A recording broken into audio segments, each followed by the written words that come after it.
ውድ የቻናላችን ቤተሰቦች እንደምን አመሻችሁ። ከሀገሬ የከበረ ሰላምታ ይድረሳችሁ። የዕለተ አርብ ጥንክራችን ይዘን ቀርበናል። መረጃዎችን በቀጥታ እንዲደርሷችሁ ላይክ፣ ኮሜንት፣ ሼር በማድረግ አጋርነታችሁን እንድታሳዩ በአክብሮት እንጠይቃለን። አሁን ደግሞ በቅድሚያ የሰዓቱን ዋና ዋና ዜናዎች እናስተዋውቃችሁ።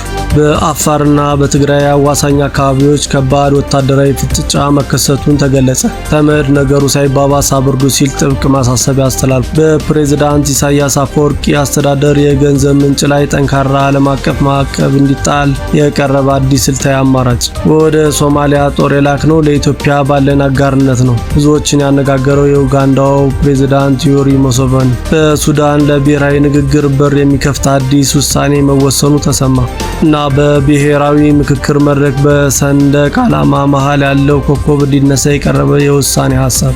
ወደ የመጀመሪያ መረጃችን ስንሸጋገር በትግራይና በአፋር ክልሎች አዋሳኝ ወሰን አካባቢ ከባድ ወታደራዊ ፍጥጫ እየታየ መሆኑ ተሰምቷል። እንደ ዶቸቬሌ ዘገባ ከሆነ በተለይም በቢሶበርና በመጋሌ አካባቢዎች በህወሓት ጦርና ሀራ መሬት በተሰኙ የቀድሞ የህወሓት ተዋጊዎች መካከል ባለው ውጥረት ምክንያት የአካባቢው ነዋሪዎች ቀያቸውን ለቀው ለመውጣት ተገደዋል። በሌላ በኩል የተባበሩት መንግስታት ድርጅት በሰጠው ጥብቅ ማሳሰቢያ ክልሉ በኤልኒኞ ምክንያት በተከሰተ ከፍተኛ ድርቅና የምግብ ዋስትና እጦት ውስጥ በሌላ በኩል የተባበሩት መንግስታት ድርጅት በሰጠው ጥብቅ ማሳሰቢያ ክልሉ በኤልኒኞ ምክንያት በተከሰተ ከፍተኛ ድርቅና የምግብ ዋስትና እጦት ውስጥ በሚገኝ በዚህ ወቅት ተጨማሪ የጦርነት ስጋት አሰቃቂ ሰብአዊ መከራ የሚያስከትል በመሆኑ ችግሮች በድርድር ጠረጴዛ ዙሪያ ብቻ እንዲፈቱ ጥሪ አቅርበዋል። ወደ ቀጣይ መረጃችን እንለፍ። የቀጠናዊ ፖለቲካ ድረ ገጽ የሆነው ሆርን ሪቪው ከአምባሳደር ዲና ሙፍቲ ጋር ባደረገው ቃለ መጠይቅ የአስመራን አስተዳደር ወታደራዊ የገንዘብ ምንጭ ለማድረግ አዲስ ስልታዊ አማራጭ ቀርቧል። ይኸውም ኤርትራ ከ1993 ዓ.ም ጀምሮ በዓለም ዙሪያ ከሚኖሩ ዲያስፖራ የምሰበስበውን የ2% የዲያስፖራ ታክስ ወይም የታድሶና መልሶ ግንባታ ታክስ ዝውውር ላይ ጠንካራ ዓለም አቀፍ ማዕቀብ መጣል ነው። አምባሳደር ዲና ሙፍቲ እንደገለጹት ይህ ገቢ ለሲቪል ልማት ከመዋል ይልቅ ለጦርነት መሳሪያ ግዥና ለሎጂስቲክ የሚውል በመሆኑ ማዕቀብ መጣሉ የአስመራን የጦርነት በጀትና የዲፕሎማሲ መረብ ያሽመደምደዋል ብለዋል። በሱዳን ለብሔራዊ ንግግር በር ይከፍታል የተባለ አዲስ ውሳኔ መወሰኑ ተሰምቷል። የሱዳን ሉዓላዊ ምክር ቤት ሊቀመንበር ጄኔራል አልቡርሃን አገሪቱ ወደ ሰላም የሚያመጣ መንገድ እንዲፈለግ ሙሉ ነጻነት የሚሰጥ የ10 አባላት ብሔራዊ ንግግር ኮሚቴ እንደሚዋቀር በቀናት ውስጥ ይፋ ያደርጋሉ ተብሎ ይጠበቃል። ሆኖም ይህ ንግግር የብሔራዊ ኮንግረስ ፓርቲንና በዶክተር አብደላ አምዶክ የሚመራውን ታሲስ ጥምረትን እንደማያካትት ታውቋል። የኡጋንዳ ፕሬዝዳንት ዮዌሪ ሙሴቬኒ በካምፓላ በተካሄደው የአፍሪካ ህብረት የሰላም ማስከበር ጉባኤ ላይ ወደ ሶማሊያ ሰላም አስከባሪ ጦር የላኩት ለኢትዮጵያ ባለን አጋርነትና አዲስ አበባ ላይ የተቃጣውን አደጋ ለመግታት እንጂ ለሶማሊያ ብለን አይደለም ሲሉ ገልጸዋል። በመጨረሻም በአዲስ አበባ በተካሄደው የብሔራዊ ምክክር መድረክ በሀገሪቱ ሰንደቅ ዓላማ ላይ ከተነሱ አማራጮች መካከል አሁን ባለው ሰንደቅ ዓላማ መሃል ያለው ኮከብ እንዲነሳ ወደሚል ግልጽ የውሳኔ ሐሳብ መጠቃለሉ ተሰምቷል። ውድ የቻናላችን ቤተሰቦች ለሰዓቱ የያዝናቸው መረጃዎች እነዚህን ይመስሉ ነበር። ቪዲዮውን ከወደዳችሁት ላይክ ማድረግ እንዳትረሱ። ሐሳብና አስተያየታችሁን በኮሜንት መስጫው ላይ ያስፍሩልን።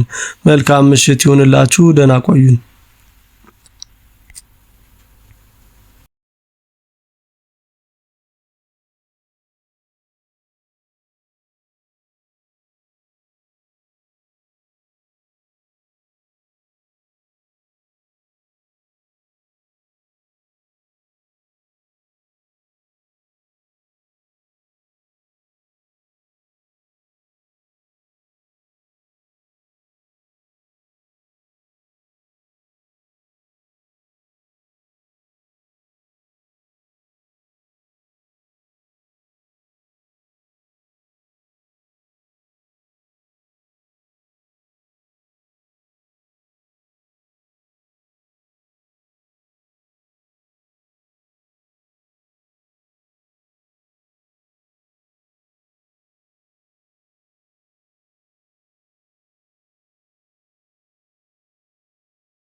ያደረጉት ንግግር ብዙዎችን አነጋግሯል።